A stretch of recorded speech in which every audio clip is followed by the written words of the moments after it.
She's got a gun, and she's pointing it at us. Our neighborhood's gone mad. Karen screamed that at 3 cops while pointing at my wife, Julie.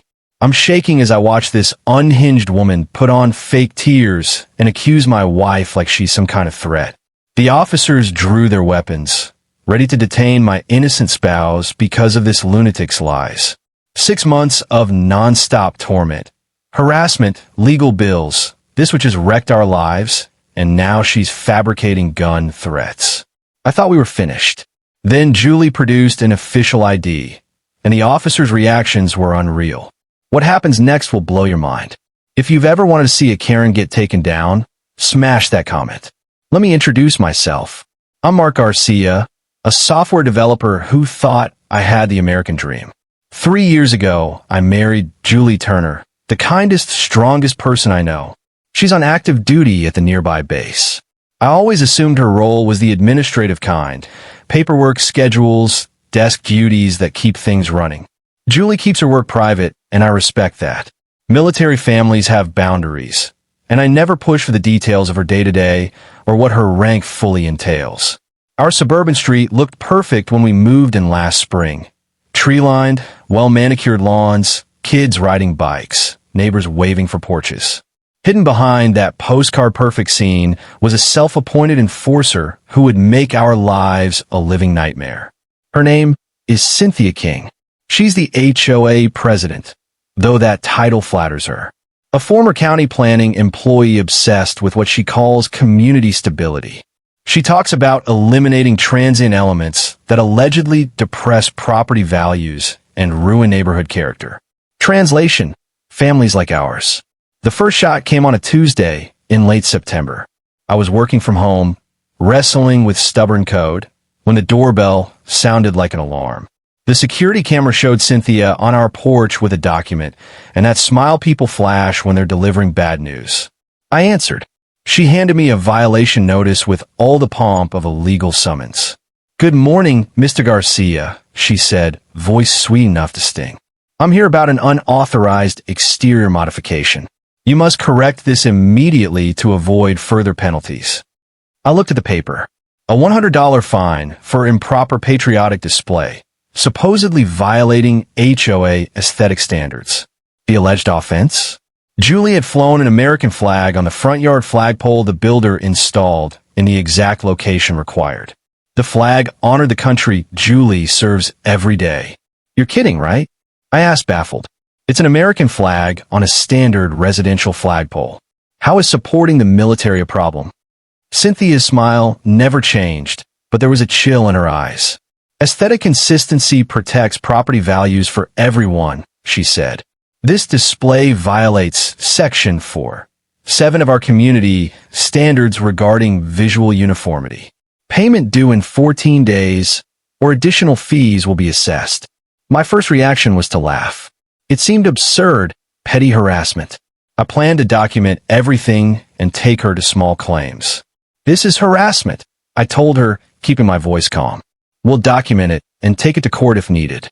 A judge will see this for what it is." Cynthia's smile broadened, near predatory. "Of course, Mr. Garcia. Our procedures are above board. Have a wonderful day."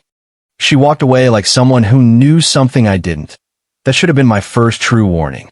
That evening, Julie returned from the base and found me stewing over the notice. When I showed her, I expected outrage. Instead, she quietly analyzed the paper with a focus I'd never seen for household matters. She read our HOA covenants cover to cover that night, disappearing into the home office with coffee and the thick binder we'd been given at closing. By morning, she'd found 17 procedural errors in Cynthia's citation. "These aren't properly notarized for Section 4.2.7, she said, pointing out discrepancies with surgical precision. Filing procedures were incorrect. The notification timeline didn't meet requirements. The aesthetic rules she cited didn't exist in our official guidelines." 2 days later, everything escalated when I stumbled on evidence that turned this from petty harassment into something far more sinister. I grabbed the morning paper and saw a white notebook on our walkway that someone obviously dropped. Expecting grocery lists, I opened it, and my blood ran cold. Inside were charts labeled Military Family Assessment with our address. Notes on Julie's duty schedule, observations of our routines, and a chilling section. Deployment windows create maximum pressure opportunities and target isolation periods. This wasn't a petty HOA vendetta.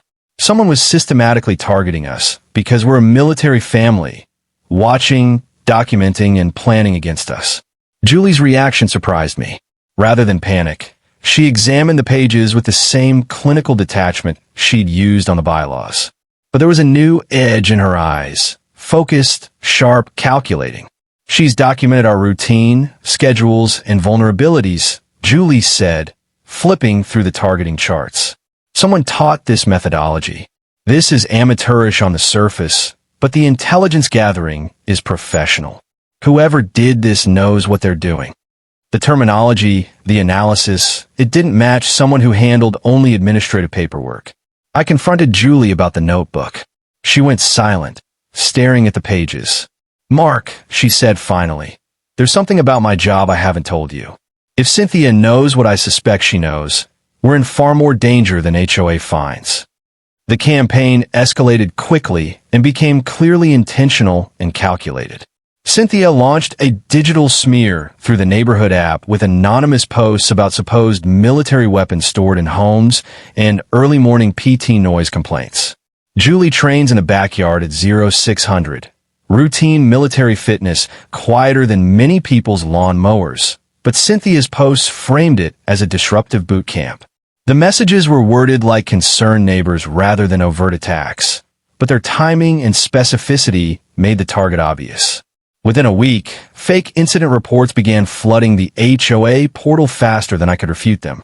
Each filing triggered an automatic $50 penalty, and the complaints only grew more elaborate and personal. Allegations of intimidating military conduct toward neighbors, claims of aggressive interactions by my spouse, and accusations that we couldn't maintain proper civilian decorum in a residential setting. The language was crafted to cast Julie as a community safety risk. Every complaint forced a separate hearing and another $50 filing fee, a system clearly designed to make paying up cheaper than fighting. Within a month, we were staring at $600 in fines from an HOA we'd never formally joined for violations that existed only in Cynthia's imagination. Things took a darker turn when our neighbor Linda let slip something that chilled me. "I probably shouldn't tell you this," she said while we grabbed mail. "But Cynthia used to work for the county." That throwaway comment changed everything. This wasn't merely a petty HOA tyrant. It was someone with government experience and contacts who knew how to weaponize bureaucracy. Cynthia's years in the county planning office taught her how to exploit zoning rules, building codes, and regulatory procedures to single out families she wanted gone. At our first meeting with Attorney Stone, I felt uneasy right away. Rather than zero in on the procedural errors and harassment, he grilled us on oddly specific military matters. Has Julie ever faced internal discipline? Any command-level proceedings? How familiar is she with military administrative protocol? When I asked why civilian HOA disputes required those details, Stone shrugged and deflected. Julie's response was immediate and icy. Why would a neighborhood property dispute involve those questions? It made no sense, and the tone she used sounded dangerous in a way I'd never heard directed at civilians. The financial pressure was methodical. Every time we pushed back, another barrier appeared. The app's automated fines were engineered to be maddening. Separate forms, separate fees, separate hearings, always scheduled when Julie was at the base. Cynthia also organized a neighborhood safety awareness meeting ostensibly about recognizing stress in military families and improving civilian military communication. Attendance was framed as voluntary, but the message was unmistakable. Show up and let Cynthia lecture the block about the risks military households pose, or opt out and suffer social isolation and heightened suspicion.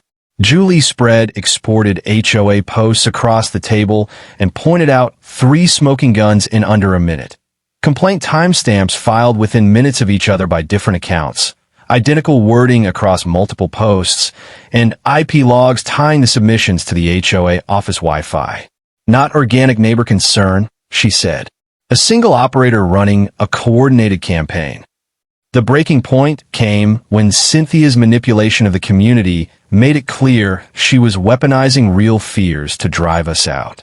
The safety meeting was packed with residents primed by anonymous complaints about the dangerous military family living nearby.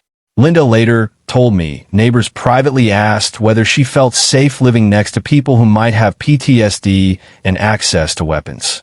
Cynthia had deftly twisted legitimate worries about veteran mental health into a campaign of fear, calculated, cruel, and far beyond normal neighborhood drama. That night, I overheard Julie on what sounded like an encrypted line. Her voice was low and professional. "Yes, sir. Civilian targeting confirmed. Request permission to activate contingency protocols.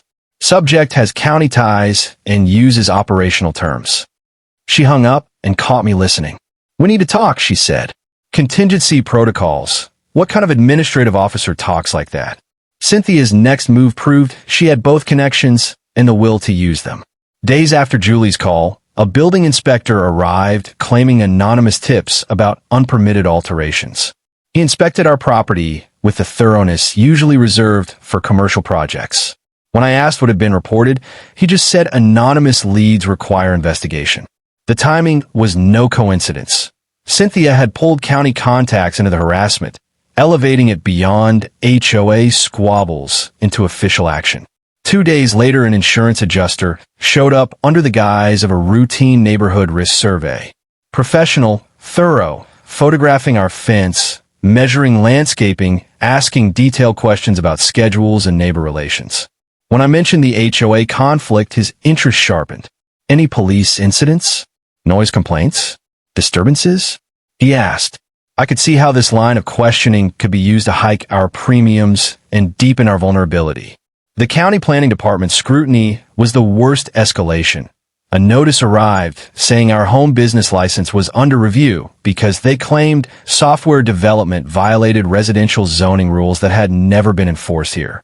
Several other neighbors worked from home, yet only we faced investigation. The process required surveys, hearings, and compliance reports that could drag on for months and cost thousands. This was not random oversight. It was targeted harassment using government machinery. Stone's performance at the zoning hearing made me question whether he was helping us at all. He missed deadlines, failed to file key exhibits, raised irrelevant objections, and botched basic procedural points any junior attorney should know. When I later asked if he was qualified for such hearings, his defensive answers only deepened my doubts about whose side he was on. The most unnerving part was watching Julie methodically analyze the coordinated campaign with the precision of someone trained in military intelligence. The pressure kept building, not random, but surgical. The inspection, zoning review, and the threat of foreclosure all lined up to the minute. That wasn't coincidence. It was a time pressure bomb. Stone's incompetence bought Cynthia exactly the window she needed. 2 continuances that cost us $4,000 in delay fees and stalled our defenses long enough for county actions to be prepositioned. Her timeline made the purpose clear. The app filings were setting the stage for official county moves within minutes, not by accident. The community pressure reached a tipping point when Linda finally told me the truth, shaking as she handed me the mail. "I probably shouldn't say this," she whispered, but Cynthia threatened to report my contractor for unlicensed work if I didn't back her on the military disruption claims. She knew things about everyone. Permits, tax issues, code violations that had never been reported, all collected as leverage to force compliance. Realizing we weren't the only target changed everything. Cynthia was running a coordinated intimidation campaign against multiple families, using county contacts to gather dirt and bully people into silence. The real shock came when Julie started using phrases and concepts no mere admin clerk should know: multi-vector pressure campaigns, bureaucratic warfare. Terms you study, not stumble into. When I pressed her where she'd learned to analyze coordinated harassment at that level, her answers were guarded. "Every service member learns threat assessment," she said. "Pattern recognition is basic training. This is just applied critical thinking." But the depth and precision of her analysis suggested training far beyond what I'd assumed. Then we found the document slipped under our door. a copy of Julie's actual military personnel file, classified markings, official letterhead, full service record, and a photo of her in dress uniform I'd never seen. The photo showed rank and unit clearly. Captain Julie Turner, company commander, deployments, classified operations, commendations, a side of her life she'd never discussed with me. Tucked inside was a handwritten note. I know exactly who you are, company commander. Question is, do the neighbors? Does your husband? Time to leave before everyone finds out what you're really capable of. Signed, CK.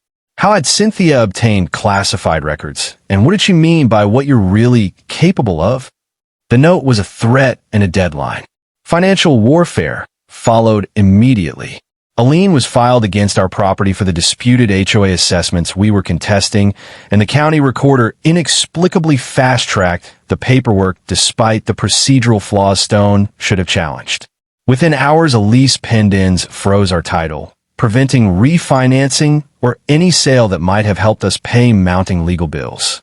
We were trapped, legally, financially, and now blackmailed with exposure of military information I hadn't known existed. I tailed Stone after a hearing and captured a photo of Cynthia handing him a thick envelope in a courthouse lot. Leaked emails a sympathetic clerk passed to me filled in the rest. A quid pro quo. Advance notice of county actions in return for Stone conceding our cases, plus a promised $50,000 a year in HOA legal work. The emails were the smoking gun. Stone had been receiving privileged information about county moves against us and then mounted weak defenses that ensured our losses. His motive was clear: money and future contracts. And his betrayal explained the pattern of incompetence we'd been living through. Digging into Cynthia's past exposed the larger picture. Her exit from the county planning office wasn't a quiet retirement. It was a firing for cause after multiple complaints about discriminatory treatment of military contractors and creating a hostile work environment. Internal memos showed she believed military families introduced violent mindsets that threatened civilian stability, an ideology that had driven her to weaponize bureaucracy. Records revealed a pattern. She'd targeted at least 4 other military families in 2 neighborhoods, using county processes, bogus HOA violations, insurance probes, and legal sabotage to make relocation cheaper than litigation. This was systematic bureaucratic terrorism, a perfected process designed to push service families out. Julie's response to the leaked personnel file and the unfolding evidence broke my assumptions about who she really was. Instead of panic, she immediately moved into action, coordinating with the base legal office, notifying command, and initiating formal complaints through military channels while activating protection and contingency protocols she'd clearly been trained to implement.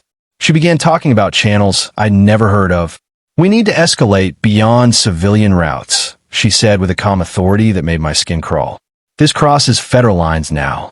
Systematic targeting of service members violates federal statutes. Base legal has jurisdiction over civilian harassment of active duty personnel."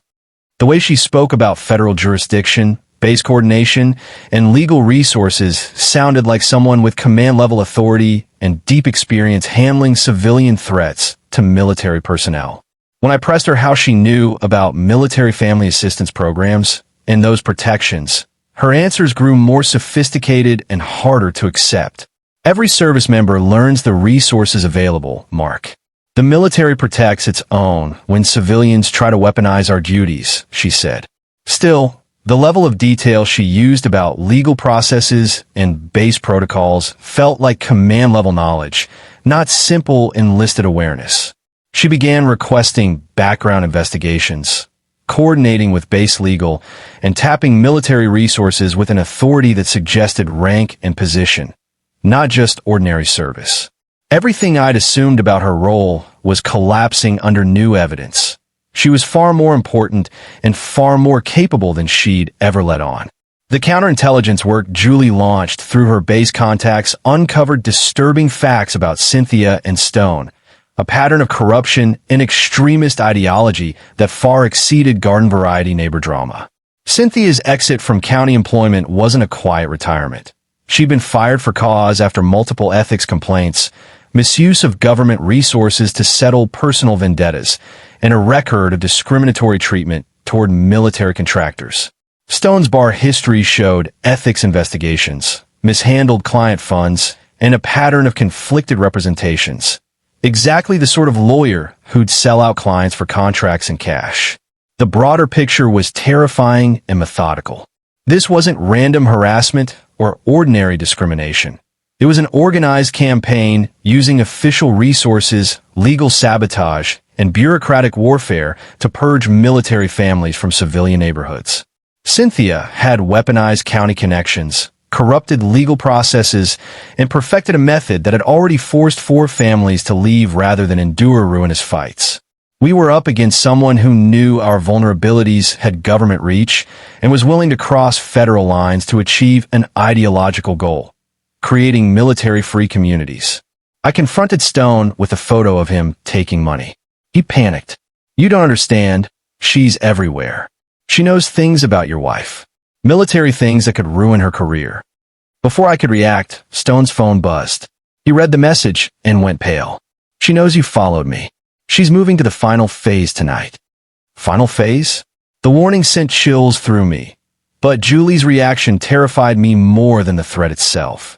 She snapped into what I can only call combat mode. Rapid calls, clipped orders, references to secure channels and procedures I didn't recognize. "Base security? This is Turner," she said into a secure line. "Civilian threat escalation confirmed. Request immediate family protection protocols and legal intervention authorization." The authority in her voice, the instant mobilization of assets, and the technical language made it clear she was someone far beyond the role I'd pictured. All civilian legal routes were being choked off by liens and lease pen-ins, which prevented refinancing or selling to cover legal costs. Mortgage servicers had opened foreclosure actions exactly on Cynthia's timetable. Her bureaucratic siege was working. Financial strangulation plus legal paralysis that forced families to abandon homes rather than fight. Insurance firms refused new quotes because of the ongoing legal disputes, making our property unsellable even if we could clear the filings. Digging into Cynthia's schemes revealed a profit motive intertwined with her ideology. Public records showed her LLC bought targeted homes at distressed prices and flipped them for full market value shortly after, netting more than $60,000 in profit while wrecking family stability. This was more than hatred. It was profitable discrimination. Julie's coordination with military family assistance exposed federal resources and authorities I'd never known existed. She filed complaints through federal channels, requested base legal intervention, and activated support systems that seemed to require command-level access. "The military takes care of its own when civilians exploit our service commitments," she told me. Yet the depth of her access to federal protections suggested someone with significant rank and real responsibility. When I asked why the base treated our case with such urgency, her answers became guarded and professional. The financial squeeze was reaching a breaking point.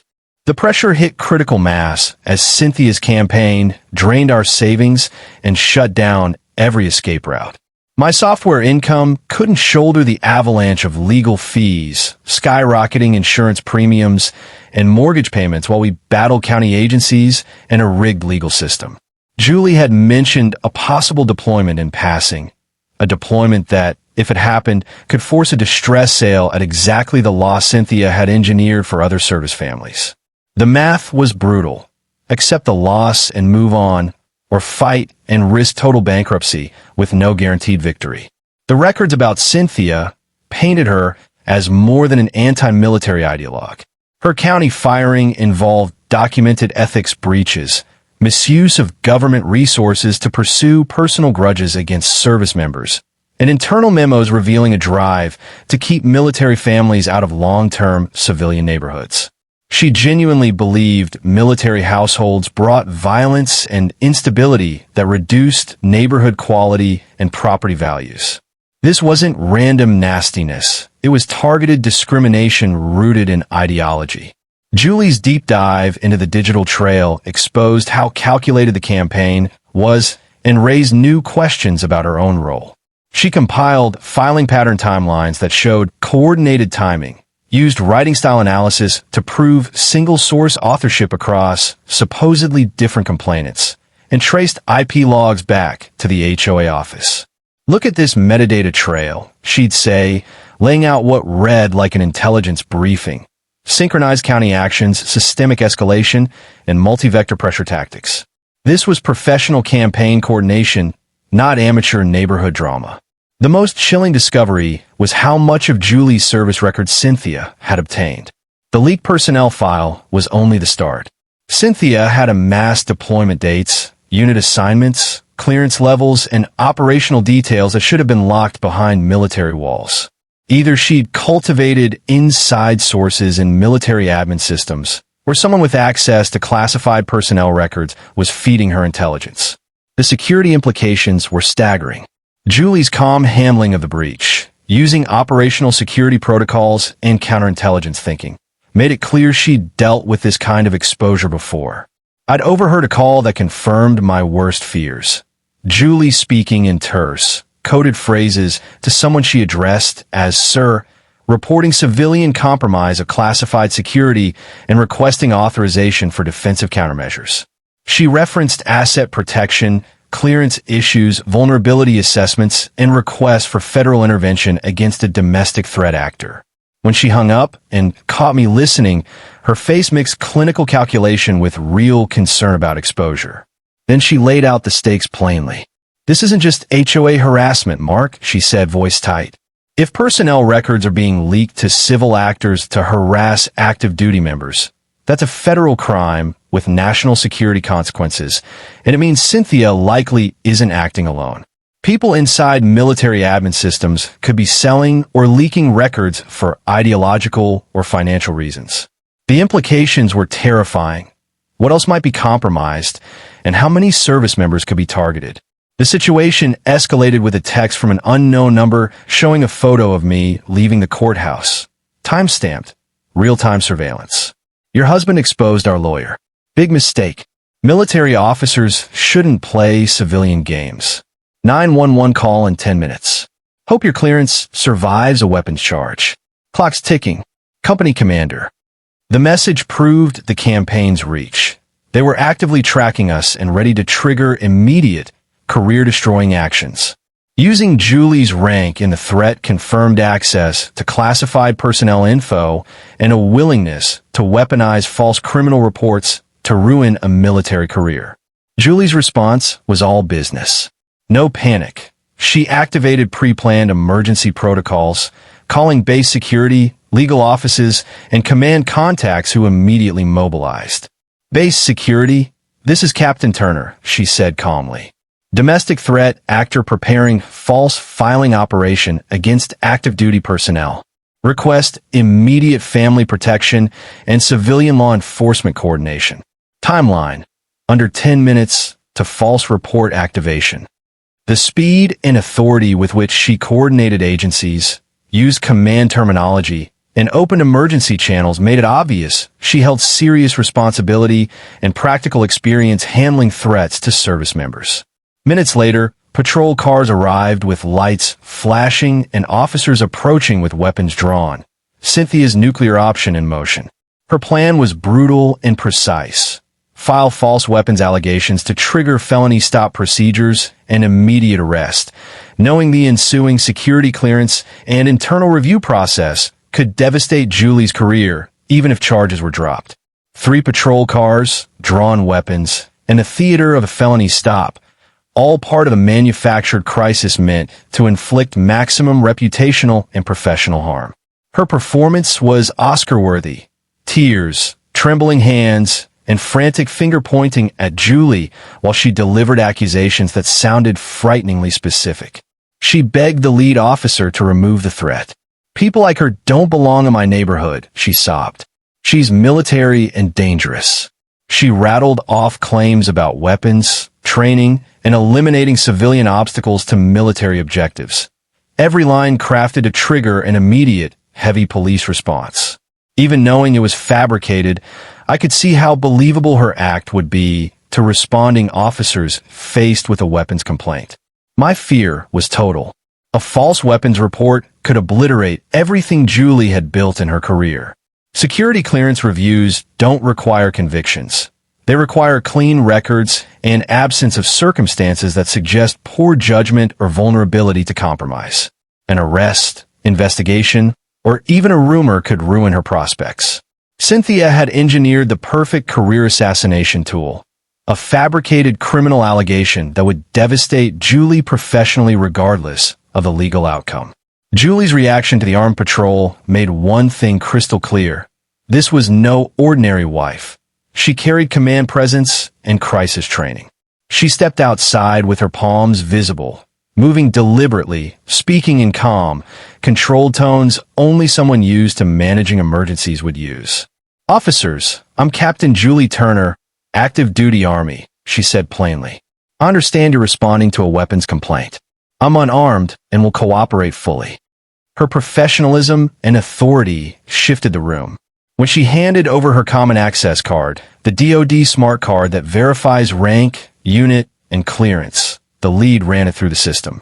What came back over the radio changed everything. Unit 74, CAC verification shows active duty Army, captain rank, current clearance, clean record, no disciplinary or security issues.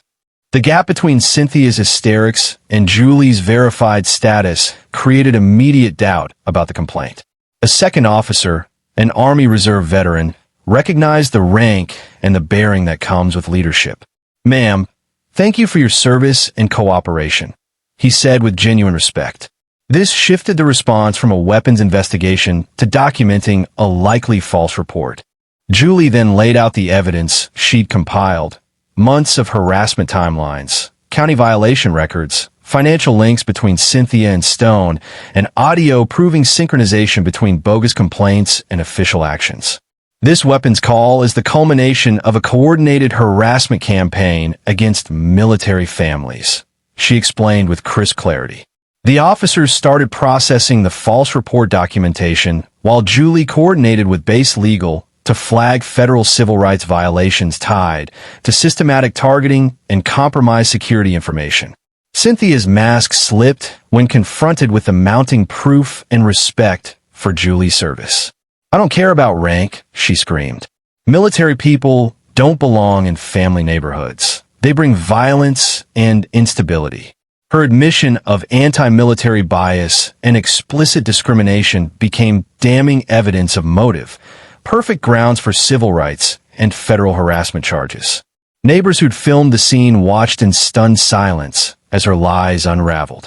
Those who'd supported Cynthia's complaints looked horrified, realizing they'd been manipulated into fearing a decorated Army officer.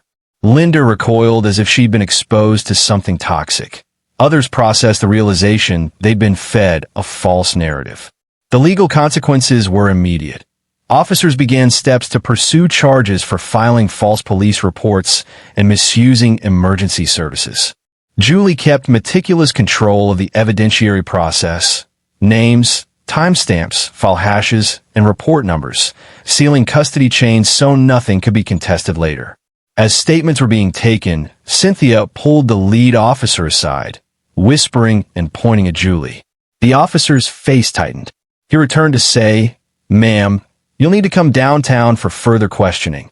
There are allegations about your conduct that require investigation." Julie met my eyes. "Call Colonel Morgan. Tell him Nightingale Protocol. He'll know what to do." What new falsehoods had Cynthia whispered, and what exactly was Nightingale Protocol? Drop a comment if you've ever seen someone's lies spectacularly implode. What happens next will blow your mind. What Julie referenced turned out to be a military family protection procedure I never imagined existed. Colonel Morgan's swift response revealed how much authority my wife actually had and what federal resources could be mobilized to protect service members from organized civilian harassment. Within 30 minutes of my call, Colonel Morgan arrived with a military legal officer and a base security specialist, and he'd already opened coordination with federal partners. What had begun as a neighborhood incident instantly became a multi-jurisdictional investigation into civilian crimes against active duty personnel. Base Legal told the local police, "This false report is an escalation that implicates federal statutes. possible clearance compromise, and organized harassment of service members. Cynthia's whispered allegations backfired when military counsel produced evidence that she'd accessed classified personnel records and used them to fuel harassment campaigns. Instead of Julie being questioned, Cynthia found herself facing allegations of security violations, civil rights offenses, and conspiracy to interfere with military service through corrupted civilian processes. The emergency HOA meeting Julie organized became a public presentation of the evidence. Timelines showing app manipulation, audio of coached false 911 calls, IP tracking linking complaints to the HOA office, and financial records tying Stone to Cynthia. Security camera audio exposed Cynthia rehearsing scripts, call 911, and say she has weapons she coached, and directing neighbors how to give false witness statements. The room went silent as people realized they'd been living next to someone who had planned staged emergencies to destroy families. Neighbors who'd once backed Cynthia looked horrified. Linda broke down in tears and apologized for being intimidated into supporting the campaign. Others shared their own stories of threats and blackmail used to coerce compliance. Stone's collapse was immediate. State bar investigators opened emergency inquiries after the leaked emails showed his quid pro quo with county actors, advance notice of enforcement actions, and deliberate sabotaging of our defense. Within days, his practice unraveled. Ethics probes, criminal referrals, civil suits from betrayed clients, and he was forced to relocate amid mounting legal jeopardy. Meanwhile, base legal's inquiry uncovered a broader pattern. Civilian access to military personnel records, county officials and private actors collaborating to harvest data, and organized harassment campaigns targeting service families across jurisdictions. Federal agencies helped identify other civilians involved, established monitoring, and put protections in place to stop more breaches. The aftermath brought sweeping reforms. Cynthia was removed from every HOA role in a unanimous emergency vote. The board instituted transparency measures, regular audits, and explicit anti-discrimination rules protecting service members. Federal orders reversed the liens and lease pendants, secured restitution of legal fees, and awarded punitive damages for civil rights violations, a financial recovery that both compensated and sent a clear deterrent message. Insurance disputes were resolved once federal findings proved the risk assessments were based on fabricated complaints. Military family assistance programs used our case to build training on recognizing and responding to systematic civilian harassment, and base local coordination protocols were formalized to protect other families. The message was unmistakable: weaponizing government processes and stolen personnel records to target service members would trigger federal prosecution and severe penalties. 2 hours after Cynthia's arrest, my phone rang from an unknown number. "Your wife may have won this round, but..." I kept records of everything. Every tactic Cynthia tried, every federal channel she tried to exploit, and every regulation she twisted. The military doesn't tolerate officers who misuse authority against civilians. Within 48 hours, she promised, Julie would face an internal review. Then the line went dead. Julie stepped into the room. "Who was it?" Mark lowered the phone. "Cynthia's parting shot. She's trying to take you down from jail." But her last attempt fell apart instantly. Colonel Morgan explained that Captain Turner hadn't misused power. She'd been executing a classified investigation into organized harassment of military families. Every action had been cleared, logged, and coordinated with federal agencies. What Cynthia thought was an internal inquiry turned out to be the opposite: a commendation review for successfully leading a counterintelligence mission. The fallout was brutal for Cynthia. She pled to 6 months in county jail and 18 months probation for filing false reports and coordinated harassment, plus a permanent restraining order shielding military families. Federal charges tied to clearance compromise and civil rights violations brought long-term monitoring and penalties that would shadow her for years. Stone didn't escape either. Bar investigators suspended him for 18 months, forced restitution, and imposed sanctions that destroyed his practice in our state. Meanwhile, the neighborhood healed. Under new HOA leadership, transparency rules, regular audits. What once was an environment of intimidation became a place where military and civilian families supported one another. The irony was perfect. Cynthia's home was foreclosed to pay her debts, and it was bought by a young Marine family with twins. Their American flag now waves from the pole Cynthia once used to launch her campaigns of harassment. Children placed safely where she once prowled for violations. Julie admitted why she'd kept her command role hidden. "I wanted our life separate from my uniform," she told me. But when someone tries to weaponize the system against service members, they've picked the wrong fight. Commanders don't fold to bullies. My pride in her, her skill, her service, her dedication to protecting others, was overwhelming. I also gained a new respect for what military spouses endure, how they lean on federal protections instead of taking justice into their own hands, and how they balance duty with the desire for a normal life. The lesson was clear. Sometimes the hardest battles aren't overseas, but in quiet neighborhoods where military families just want peace. 8 months later, I saw Cynthia again. She was at the grocery store on work release, wearing an orange vest, eyes down, ducking into another aisle to avoid recognition. The former HOA tyrant reduced to a convicted felon serving community service. Now, the flag at her old house flies higher than ever. And at night, when Julie heads off in her dress blues for another promotion, I think back to the night 3 officers went from threatening her to saluting her with just 2 words. "Yes, Commander." Some victories come from being right. Others come from never changing who you are.